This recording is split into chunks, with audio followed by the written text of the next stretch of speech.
Los evaluadores. Es importante que al leer la guía de la revista donde van a publicar, presten atención en cuántos revisores les piden. Por ejemplo, vean que Cellular and Molecular Life Sciences pide 4 referees o árbitros para mi trabajo. Experimental Brain Research pide 5. Esto cambia de disciplina a disciplina. Por ejemplo, en astronomía y física solo se pide 1. Es curioso, ¿no? Pero solamente 1. Mientras que en otras áreas, lo que más he visto yo es 5. ¿Sí? Las editoriales más grandes, y bueno, vean cómo advierte en su guía: si usted no proporciona el nombre de estos 5, su manuscrito va a ser regresado sin leer. Ni siquiera lo vamos a leer si no hay revisores potenciales. ¿Okay?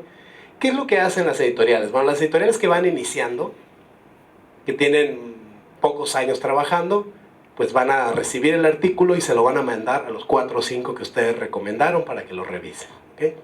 Editoriales más grandes no hacen eso. Lo que hacen es que toman esos 5 revisores que ustedes dan, los guardan en su base de datos, les asignan temas que pueden revisar potencialmente y después, al azar, les otorgan un revisor.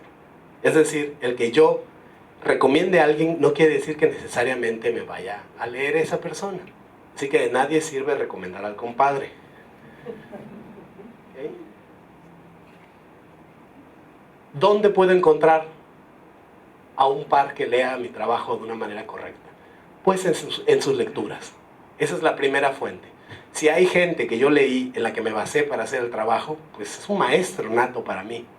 Y es un revisor potencial. Yo puedo recomendar a alguien, ojo, un revisor no necesariamente tiene que estar de acuerdo con que yo lo recomiende. Yo lo estoy recomendando, falta que lo acepte. Pero lo que estoy diciendo es, fulanito de tal, el doctor fulanito de tal, puede ser revisor de papers en esta área del conocimiento. Eso es todo lo que yo tengo que decir. ¿Okay?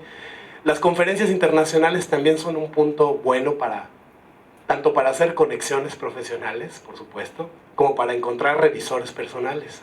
Yo escuché una ponencia muy buena sobre mi tema y creo que esa persona que la presentó puede revisar mi trabajo.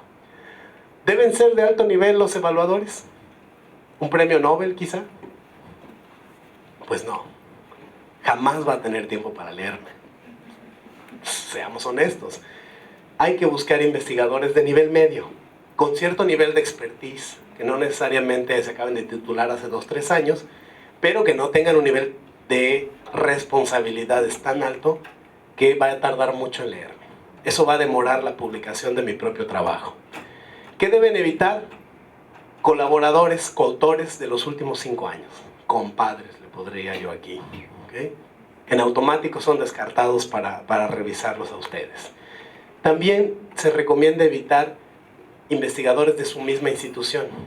La cosa es evitar la endogamia. Al contrario, se trata de internacionalizarse, que su trabajo sea leído por autores de otras partes del mundo. De hecho, la recomendación es hacer una lista internacional. Procuren recomendar gente de las diferentes regiones del mundo para de esa manera crear un comité plural. La revisión por pares, como ya les decía, es un proceso interesante en el cual colegas de otras partes del mundo leen mi trabajo, me dan sus comentarios y con base en eso yo tengo que hacer algunos cambios antes de publicarlo, ¿cierto? Hay quien ve a los pares así, un científico bonachón que nos ayuda a mejorar el trabajo. Hay quien los ve así. Depende de ustedes. Hay quien dice, no le toques una coma, mi trabajo es perfecto. ¿Okay? Ve así al revisor. Lo cierto es que hay que ser humildes. Todo trabajo es perfectible y en la medida en que yo reciba la retroalimentación de mis colegas, voy a tener un mejor artículo. Así que mejor verlos así. El camino puede parecer a veces como esto, ¿no? Ahí voy con mi paper y a ver cómo me va. Que no me den muy duro, ¿no? No, no es tan así. En realidad, como les digo, los revisores son gente que hace esto por amor al arte. No reciben dinero por leerlos. Y eso ténganlo muy en cuenta. Lo hacen por amor al arte, amor a la disciplina, y entonces pues hay que ser respetuoso con ellos, hay que ser cortés y respetuoso con esta gente que me está haciendo el favor de leerme y me está haciendo retroalimentación. ¿Okay? Creo que en particular los latinoamericanos somos muy malos para recibir la crítica. Nos sentimos ofendidos. Cuando un colega nos dice, ¿puedo hacerte un comentario sobre tu trabajo para que lo mejores? Lo satanizamos, de verdad. Yo he visto que es un tema cultural. Los alemanes son bien distintos. Los alemanes te la cachan de entrada y venga, sí es cierto, tienes razón, a lo mejor le puedo hacer esto. Y a lo mejor digo, los japoneses son iguales. Como que son muy abiertos, la toman luego y sigue para adelante. O sea, ni siquiera se sienten ofendidos. El latinoamericano a veces tiene ese defecto. Entonces, procuren tomar este proceso como algo positivo. Alguien del otro lado los está leyendo, está poniendo su tiempo con el fin de mejorar el trabajo de ustedes. ¿Okay? Nuestros colegas de dance, Jeffrey y Daniel, hicieron en esta misma encuesta que les presenté hace rato, una de las preguntas fue, ¿considera que su trabajo es mejor después de la revisión por pares? 98% dijo sí. O sea que esa retroalimentación fue positiva y al final el trabajo mejoró. ¿Okay? Estas son las razones más comunes para rechazar un artículo. La número 1 es la estructura. Por eso batallamos tanto hace rato en el IMRAD, ¿no? Viendo qué va en la introducción, qué va en comentarios, en conclusiones y no revolverlo. Por eso di tantos machetazos sobre lo mismo. No se anticipen, sigan la estructura, porque esa es la causa más común de rechazo. Después, la segunda razón es que no aporta ciencia nueva. Y a veces no es que no la aporte, a veces es que no hace explícito qué parte de sus resultados son el aporte real. Entonces hay que hacerlo patente. Las referencias son la tercera causa de rechazo. Ya les decía yo, citar deficientemente puede hacer que su trabajo se vea como un plagio. Tengan mucho cuidado con eso. A veces las teorías o conceptos no son compatibles con los datos y con las conclusiones. Tiene que ser lógico, ¿sí? No puedo sacar al final en la conclusión, por ejemplo, un término que no use en todo el trabajo. Y en la conclusión, bueno, pues saco a relucir un término que nunca definí, que nunca utilicé, y esta es la panacea. Eso pasa muy comúnmente, no hay que hacerlo. No hay información suficiente que permita recrear el experimento. No hay una descripción clara de las hipótesis o el diseño experimental. La calidad lingüística. Fíjense que la calidad lingüística no es la causa número 1 de rechazo. A veces tenemos miedo, y me ha pasado verlo en todos los países. Es que yo hablo español, es que yo no sé escribir en inglés. Bueno, pues nadie nace sabiéndolo. ¿Okay? Y parte del trabajo de estos revisores es ayudarnos en eso. Hay comentarios también que son de redacción. Entonces hay que estar abierto a recibirlos. Y otra cosa, también hay editores profesionales que se encargan de ayudarlos. Les platiqué yo de Dance Editing, donde está Jeffrey y Daniel. Ellos se dedican a eso. Así como nos dan un servicio a nosotras, los editoriales, de cómo dar un taller de este tipo, a los autores les dan un servicio de asesoramiento especializado en su disciplina de cómo escribir en inglés. Bien. ¿Okay? Entonces, también pueden acercarse a este tipo de organizaciones. Y bueno, muchas editoriales tienen un sistema automatizado de revisión para antes de mandárselo a un editor o antes de mandárselo a un revisor. Los revisores están sobrecargados. Hay algo, un fenómeno actual que se llama fatiga de los revisores. ¿Sí? Tenemos pocos revisores y les mandamos muchos trabajos. Pobres, ¿no? Entonces lo que muchas editoriales están implementando es un sistema inicial de revisión automatizada. Un software revisa el documento antes que un humano. Si hay deficiencias en la estructura, el software lo puede echar para atrás antes de ser leído por un humano. Ya es un caso extremo, pero lo hay, ¿no? Y les cuento una anécdota interesante. Hace algunos años, 4 o 5 años, un grupo de informáticos y semiólogos del MIT diseñó un software que produce un paper al instante. Lo pueden buscar en red, está bien divertido. Ustedes solo ponen su nombre y le hacen clic, ¡puc! Y les genera un paper con un título con términos tan complejos y rebuscados que es imposible saber si eso existe o no. Lo lees y te crea la duda, ¿de verdad existe eso? Bueno, lo que hicieron estos chicos fue crear un montón de papers con esos softwares, muchos, y los empezaron a mandar a editoriales. Crearon muchísimos, crearon cientos. 3 fueron publicados. No voy a decir cuáles fueron las editoriales, pero son de primer nivel, ¿eh? Ojo, no fue ahí una cosa secundaria, fue algo severo. Los chicos lo publicaron en su sitio como una crítica muy acérrima al sistema de revisión por pares. Miren lo que nos aceptaron para publicar. Esta basura que generé aquí con puros términos rebuscados. ¿Okay? Eso hizo que optáramos por este sistema de revisión. Ya es predecible saber cómo trabajan esos softwares para evitar sobrecargar a los revisores, que como les digo, son pocos, y todavía les damos esa basura que la revisen. Se trata de tratar de no pasarles trabajo innecesario. ¿Okay? Pero fue un caso muy interesante. Fue una crítica y bueno, ayuda a mejorar también, ¿no? ¿Qué es lo que están buscando los revisores? En materia de contenido buscan una hipótesis importante. Ya decíamos, las hipótesis van en la introducción y también en el resumen. Buscan una metodología adecuada al objetivo planteado, un buen diseño del experimento, va en la sección metodológica, que interpretemos los datos de una manera adecuada, lo cual va en resultados, y que las conclusiones que se llegan en el documento son válidas en el contexto del trabajo.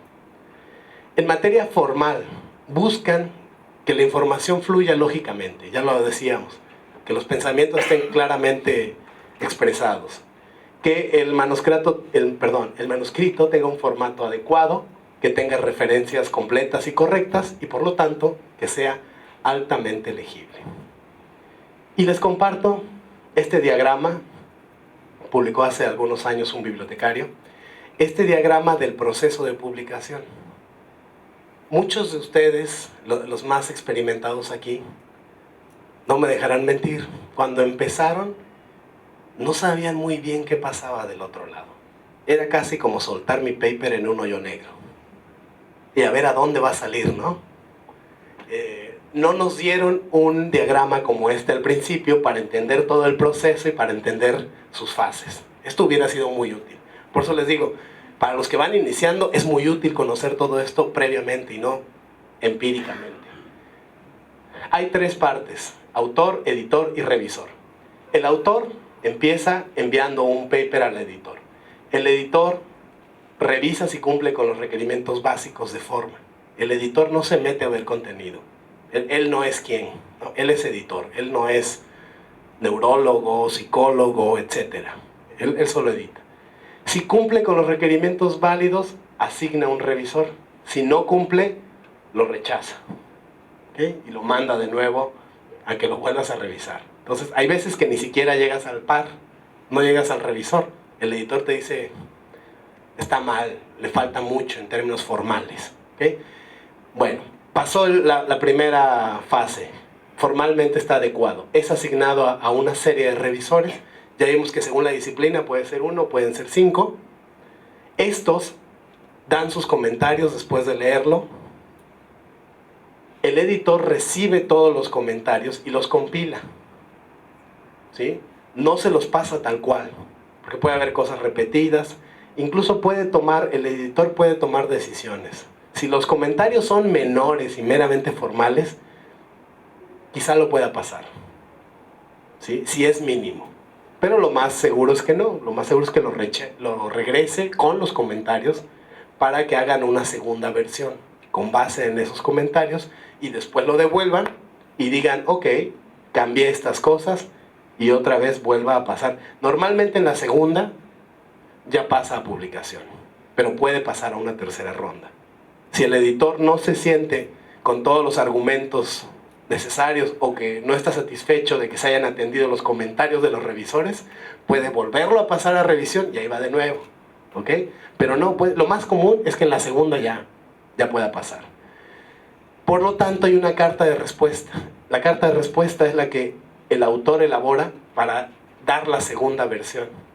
Esta es muy importante también porque ayuda a ver que efectivamente tomé la crítica y la apliqué. ¿Okay?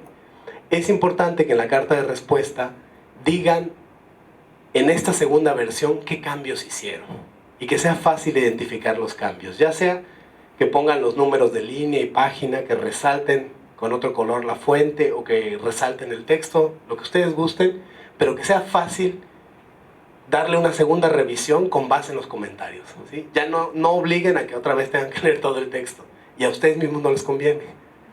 ¿Qué tal si el revisor ve algo que no vio la primera vez?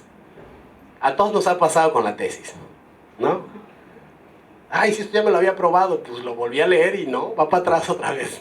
Entonces, bueno, para más sencillez, marquen los cambios que hagan en esta segunda versión para que los revisen rápidamente. Así se ve una carta de respuesta. Primer detalle, ya decíamos, datos personalizados. Segundo, hay un ID que identifica todo el proceso. Como yo les decía, ya todas las revistas reciben el artículo por un sistema automatizado. No es un correo, es un sistema automatizado que les da un número de ticket. Hay que mencionarlo. Esto lo hace más rápido. Para que no se lo regresen. ¿Y cuál era tu ID? ¿Okay? Entonces, desde el principio.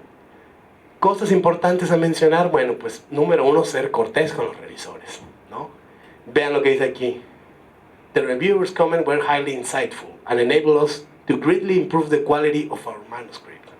Gracias. Mi artículo está mejorando gracias a tu retroalimentación.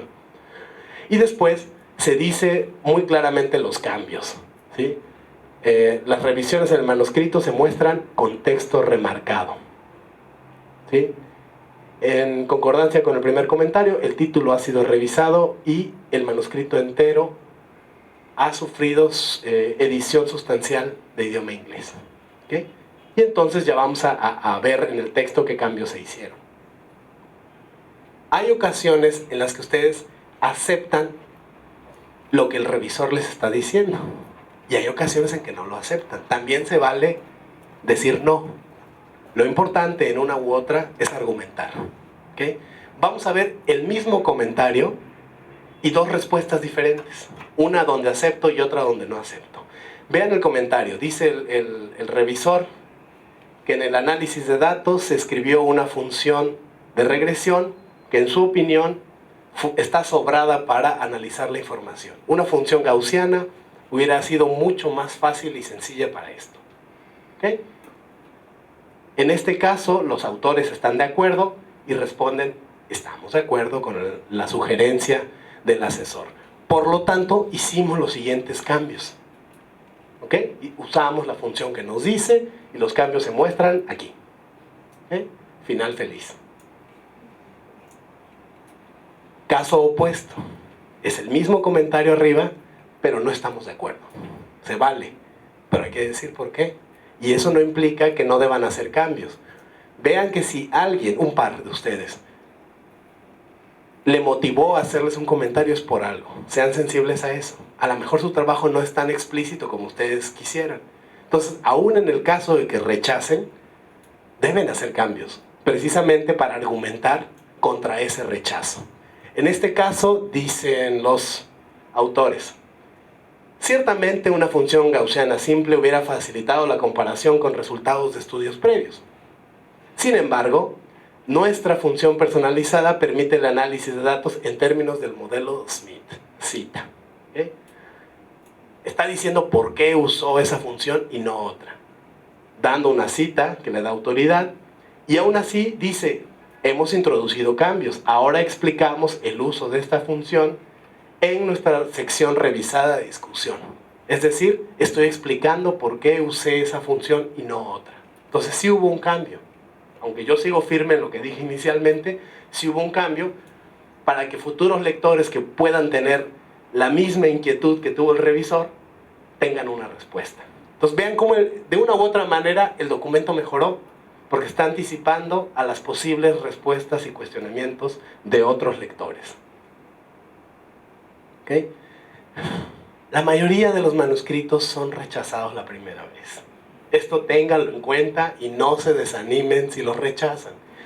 Dependiendo de la revista, los índices de rechazo normales están entre el 40 y el 95%. Hay revistas que tienen índices de rechazo más bajos, sobre todo cuando empiezan. Una revista nueva casi que lo publica todo. Y una revista con mucha autoridad y con mucho prestigio casi que lo rechaza todo. Pero bueno, digamos que entre el 40 y el 95 se mueven todos. Es extraordinario que un manuscrito sea aceptado sin cambiarle una coma. Si eso le sucede, nos debe la champaña. Eso no pasa todos los días, eso jamás pasa casi. Pero bueno, a veces pasa, a veces su trabajo está tan bien hecho o tienen ya la experiencia y lo logran. ¿Okay? No se desanimen si es rechazado. Puede ser que se trate de cosas menores y que con una segunda versión lo logren fácilmente. De hecho, esa es la norma. ¿Okay? Vamos a terminar la charla hablando un poco de la ética en la publicación. ¿Qué se considera ético y qué no?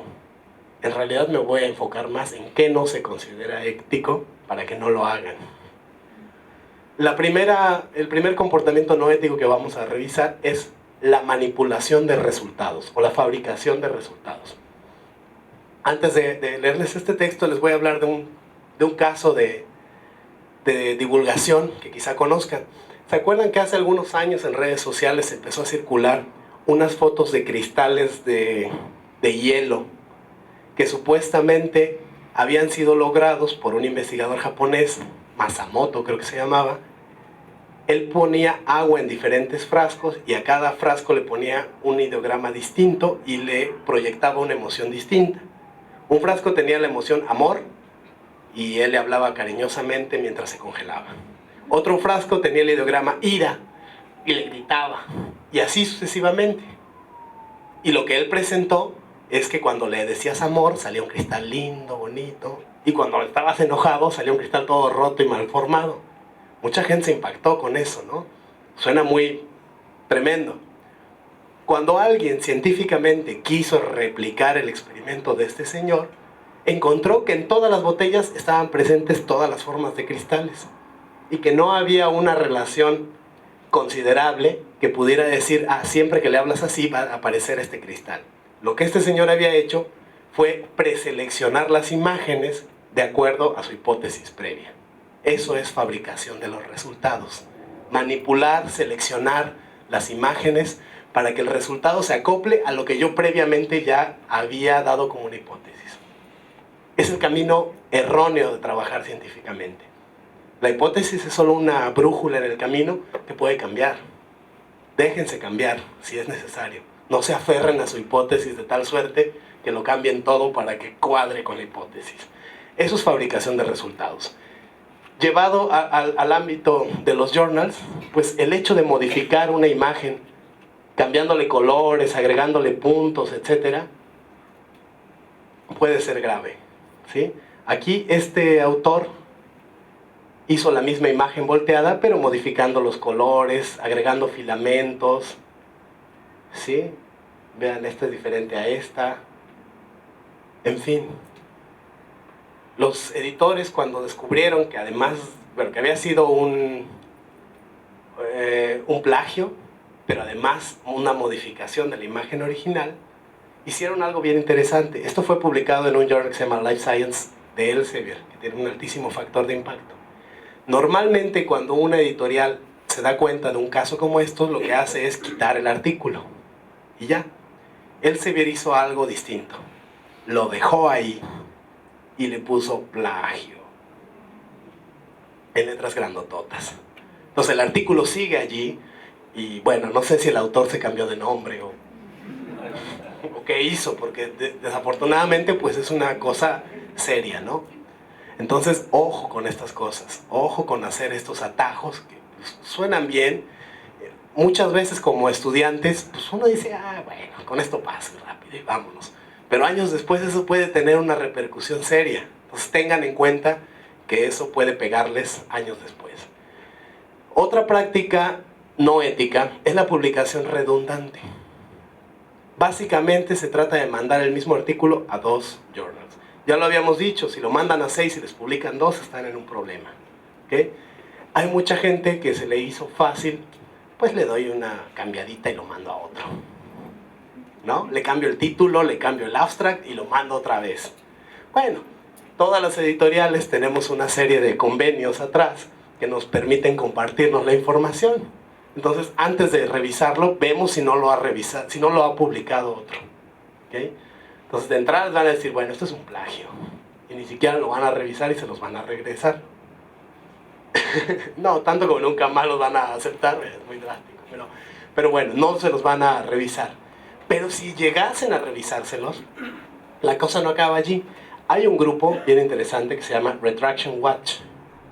Este es un grupo formado por investigadores y editores que se dedican a andar revisando y documentando estos casos. De hecho, es muy interesante. Si entran al sitio, van a ver de prácticas en las cuales se han bajado artículos. Eso es el retraction, ¿sí?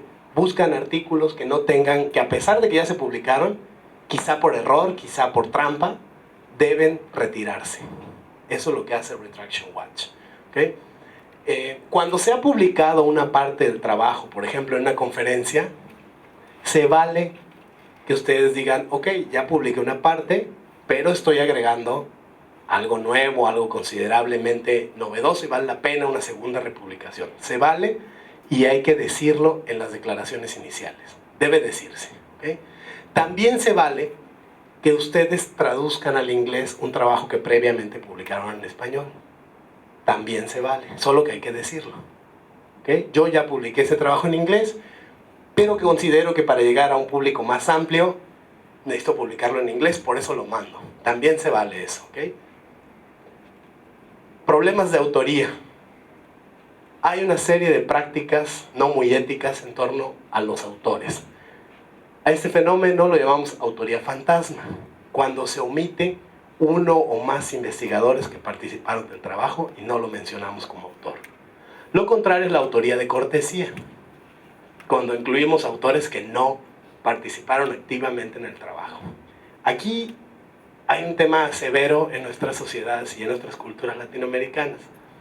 Les platico, hace un par de años, al dar un taller como este, termino y se me acerca un alumno. Aquí nos obligan a poner al de laboratorio. No es de que queramos, es a fuerzas. ¿Qué hago? Me planteo un problema severo, porque yo decía, bueno, pues lo que dice idealmente es que no lo debes poner, pero yo sé que aquí puede funcionar distinto y que tampoco tiene por qué cerrarse puertas. Mi consejo a ese estudiante fue, involúcralo. Si quiere aparecer como autor en tu trabajo, está perfecto. Ve, muéstrale el documento, trabájalo, platícalo con él, involúcralo para que te dé su feedback y entonces vale la pena ponerlo. Él se lo ganó, tú lo incluyes, ganan los dos. ¿Okay? Fue la solución que encontré en ese momento. Puede haber otras, ¿no? Si pueden no poner a alguien que se les esfuerce poner, no lo pongan. Pero si se sienten que hay coerción, porque la hay, en nuestras universidades la hay, háganlo, pero involúcrenlos. Otra práctica no aceptable que tiene que ver con la autoría es el abuso de las autocitas. Es normal que ustedes, al publicar un trabajo, citen lo que trabajaron previamente, es normal. Pero se recomienda que eso no debe exceder el 10% de sus citas. Si ustedes hicieron 50 citas en su trabajo, 5 pueden ser de ustedes.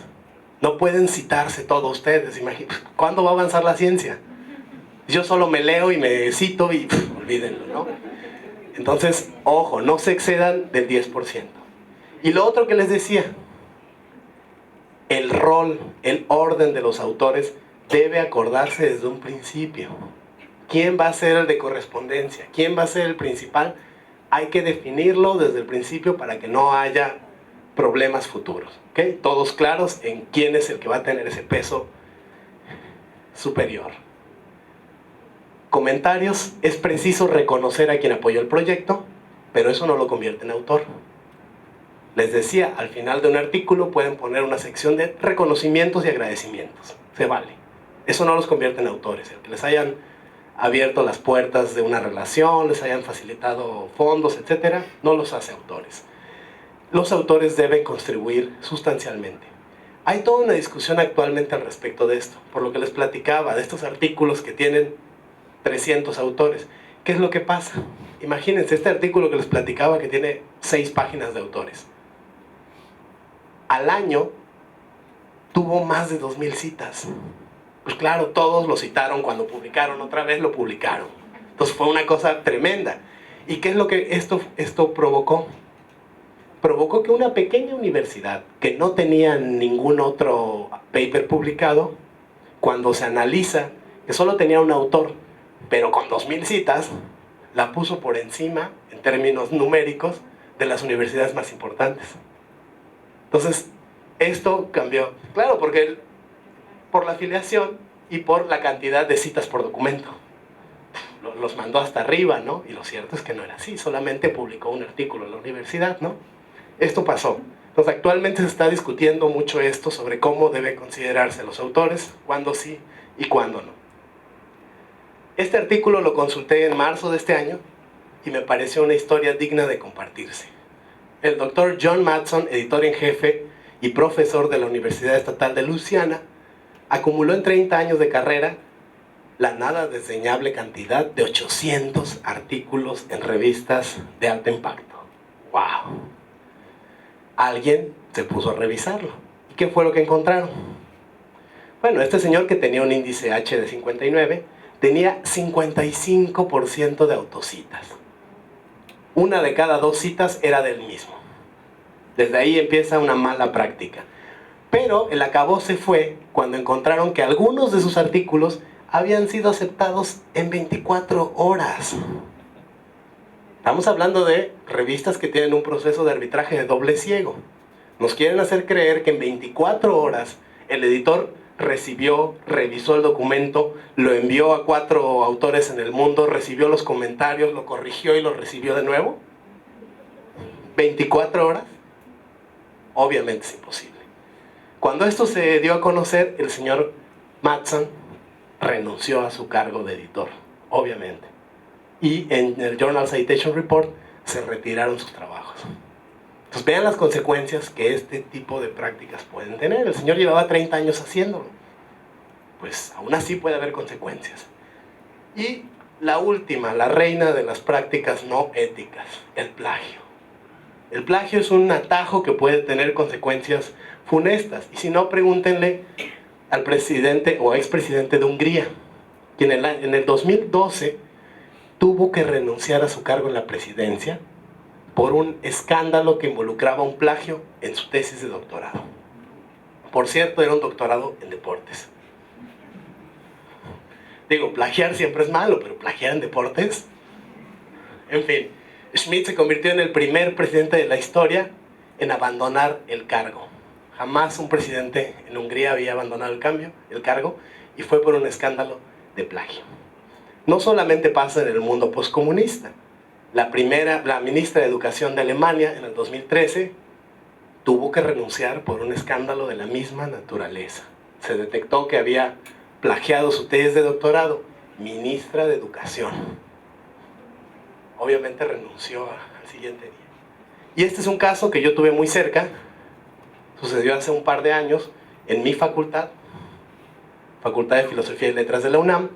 El doctor Berenson, que era un prolijo autor, llevaba varios años publicando, tuvo que renunciar porque alguien, no se sabe si fueron alumnos, si fueron colegas, no se sabe quién fue anónimo, abrió un blog que se llamaba algo así como Berenson es un fraude.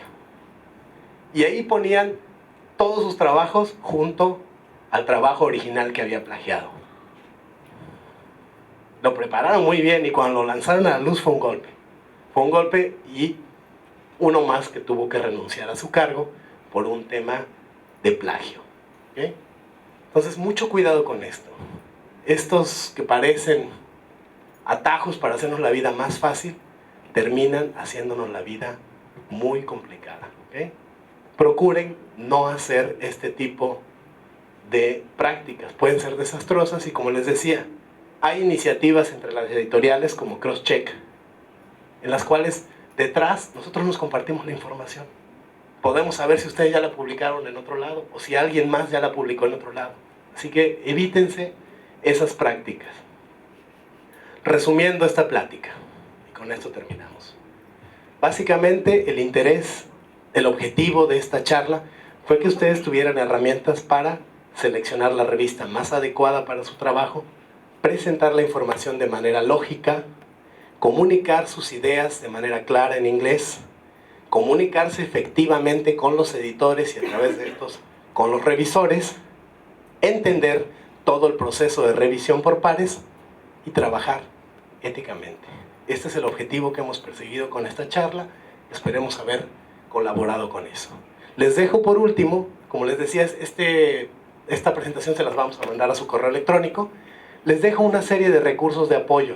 Algunos de estos libros los trabajé yo antes de este curso. Este es muy bueno, es un breviario de Springer que les da una introducción a todo el proceso y el mundo de las publicaciones científicas. Pero además quiero comentarles de estos libros. Esta es una serie de ebooks de Springer, muchos de estos disponibles a través del portal de Zico, entrando en Springer, que les dan ejercicios de gramática, de escritura, de vocabulario para publicar papers científicos. Como les decía, esto puede ser una semilla, este taller, pero para que florezca hay que regarla, hay que practicar y hay que escribir. Muchísimas gracias por su atención, ha sido un gusto estar con ustedes.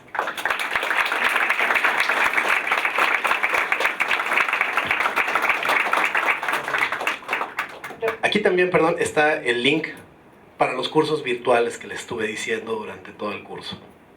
Mi taller de hoy recoge temas de los 6 cursos que están en esta dirección. Ustedes los pueden cursar virtualmente cuando quieran.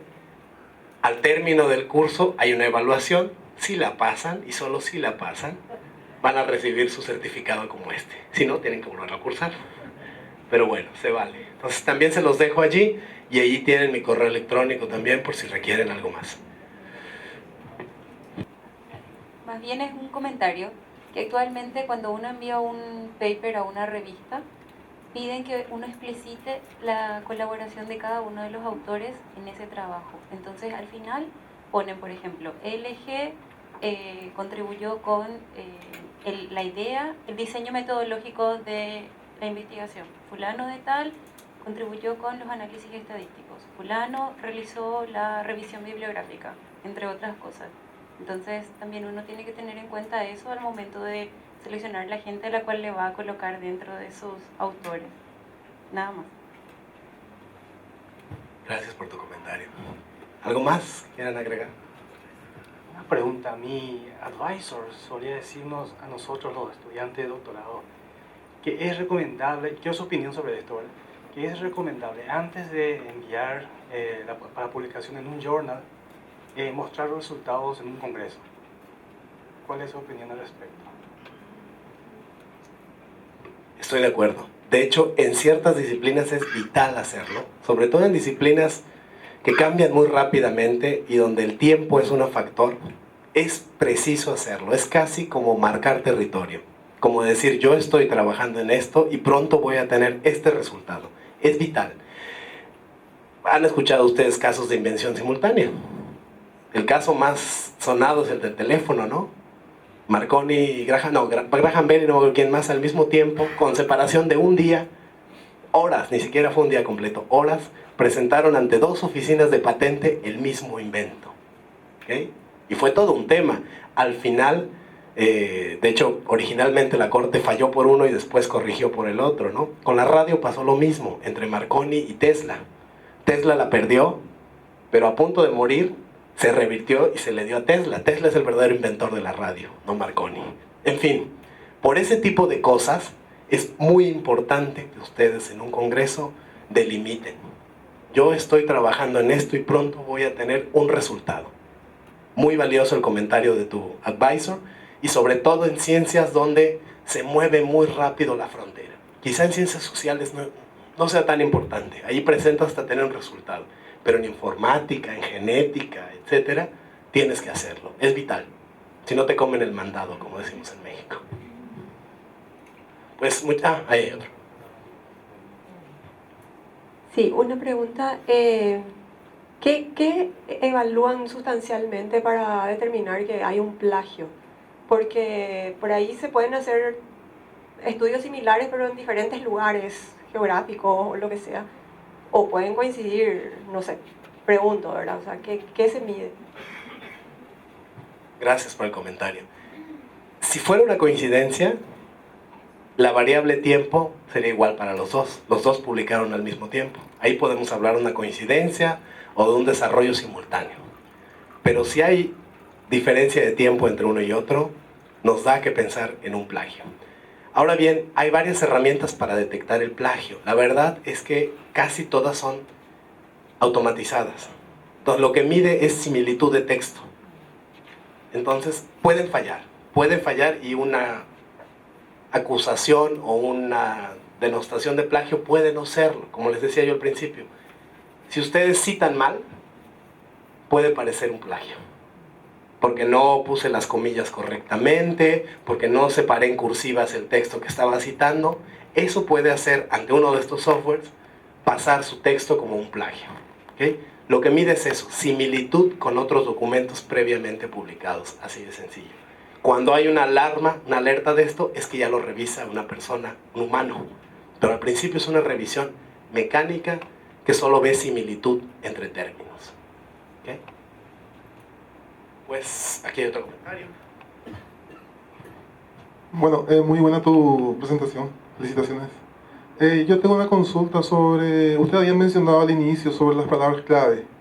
En su ejemplo figuraban muchas palabras que figuraban también en el título, y muchas recomendaciones que se reciben de algunas revistas, algunas editoriales, es que se evite repetir las palabras claves que ya figuran en el título. Quería escuchar su opinión sobre eso. Gracias por el comentario. Difiero. Creo que hay palabras que por el peso que tienen en su documento pueden ir en dos. ¿Ok? Sí entiendo que no debemos tomar todo el título, desmenuzarlo y ponerlo como palabras clave. Eso no sería adecuado. Pero si hay un término que es fundamental y por eso está en el título y además también sirven palabras clave, debe ir en ambos. Y le voy a decir por qué. En general decíamos, ya todo está abocado a la publicación electrónica. El mundo de las publicaciones científicas ya es electrónico, ya no es papel.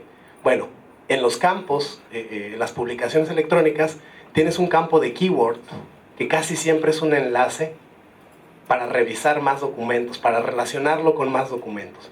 Si tú evitas poner una palabra en el keyword, porque ya la pusiste en el texto, le quitas al lector la posibilidad de relacionarse o de encontrar documentos relacionados. Entonces difiero, son dos cosas distintas y sí puede repetirse, ¿sí?